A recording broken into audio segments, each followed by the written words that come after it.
안녕하세요. 고양시에서 다육이와 선인장 키우는 그리너리 농장입니다.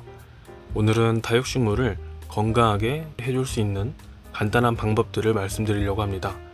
다육식물을 키우시면서 어떤 부분에 대해서 좀 더 신경을 써줘야 하고 왜 그렇게 해야 되는지 그런 것들을 간략하게 다뤄보려고 합니다. 가장 흔하게 하는 실수는 다육식물은 물이 아예 필요 없다고 생각하시는 건데요. 왜냐하면 다육식물은 실제로 물이 많이 필요하지도 않고 구매하시거나 받으신 후에 한동안은 그냥 창문 쪽에 두어서 아무런 관리를 하지 않아도 괜찮기 때문입니다. 하지만 그 이상의 몇 달 동안의 방치는 여러분의 다육식물 건강을 해칠 수 있습니다. 다육식물이 다른 식물들보다 물을 덜 필요하는 것도 사실이고, 그리고 주변에서 그냥 두면 돼 이런 식으로 말씀을 많이 듣기 때문에 그렇게 생각하실 수 있는데요. 다육식물도 적절하게 물을 주어야지 이 두꺼운 잎과 줄기를 유지할 수 있습니다. 물이 고갈되면 잎이 오그라들고 줄어들기 시작해요. 해가 잘 드는 곳에 다육식물을 두셔서 해를 잘 볼 수 있게 해주신다면 물은 2주에서 3주 정도에 한번 주면 좋습니다. 생각보다 물을 자주 준다고 느끼실 수도 있어요. 물을 주기 전에 손가락이나 나무젓가락을 흙에 꽂아서 흙의 수분기를 확인해 주시고, 만약 흙 속에 물기가 아직 남아있다면 물을 주지 않습니다. 그리고 며칠 후에 다시 확인을 해주셔서 수분기가 없으면 물을 주시면 되고요. 이런 식으로 물이 필요한지 아닌지를 확인해 줄 수 있고, 또 잎의 상태를 관찰해서 쪼그라들게 되면 물이 부족한 것을 확인할 수도 있습니다. 구매하시는 분들이 다육이랑 선인장을 많이 키워보시지 않은 분들은 물 아예 안 줘도 되냐고 이렇게 여쭤보시는 분들이 계셔서 첫 번째로 물을 주셔야 된다고 말씀을 드렸고요. 두 번째도 물 주기와 연관이 있습니다.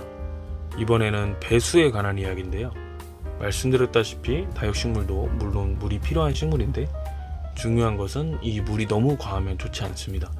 습한 환경에서 물을 오랫동안 화분에 계속 머금고 있게 되면은 오히려 물을 길게 주지 않은 경우보다 더 빠르게 다육이가 아플 수 있어요. 물을 너무 많이 줘도 안 되고 또 안 줘도 안 된다 이렇게 이야기를 들으면 키우기가 엄청 까다로운 식물이라고 생각하실 수도 있는데요. 하지만 물 주고 난 이후에 조금만 신경 써주시면 됩니다. 물을 줄 때는 듬뿍 주시고, 그래서 속의 흙까지 다 젖게 물을 주시면 됩니다. 그 이후에는 통풍이 잘 되는 곳이나 햇빛이 잘 드는 곳에 다육이를 두시거나, 아니면 원래 다육이가 있던 곳의 환경을 바람이 잘 들고 햇빛을 잘 볼 수 있게 해주시면 되고요. 그렇게 하셔서 수분이 오랫동안 화분 안에 남아있지 않게 해주시면 됩니다. 다육식물이 머금은 수분을 날리는 것이 아니라 이제 뿌리가 닿은 이 화분 안에 흙이 잘 마를 수 있어야 하는데요. 자연스럽게 수분을 날릴 수 있는 환경이 되면은 건강한 다육이를 오랫동안 보실 수 있습니다. 그래서 화분은 좀 바람이 잘 통하는 소재의 화분과, 그리고 밑에 빠져나갈 수 있는 물구멍이 있는 그런 화분을 사용하시는 게 아무래도 식물을 키우시기가 보다 쉽습니다. 세 번째는 다육식물이 자체적으로 가지고 있는 백분에 대해서 말씀드리려고 합니다. 백분은 다육식물의 잎과 줄기에 있는 하얀 가루를 의미합니다. 다양한 다육식물에서 자주 발견이 되고 또 자체적인 보호 기능을 하고 있어요. 강한 햇빛으로부터 다육식물의 표면을 보호하는 역할을 합니다. 강한 햇빛은 다육식물의 잎을 쉽게 태울 수 있는데, 백분이 겉에 코팅 역할을 하면서 이를 방지해 줍니다.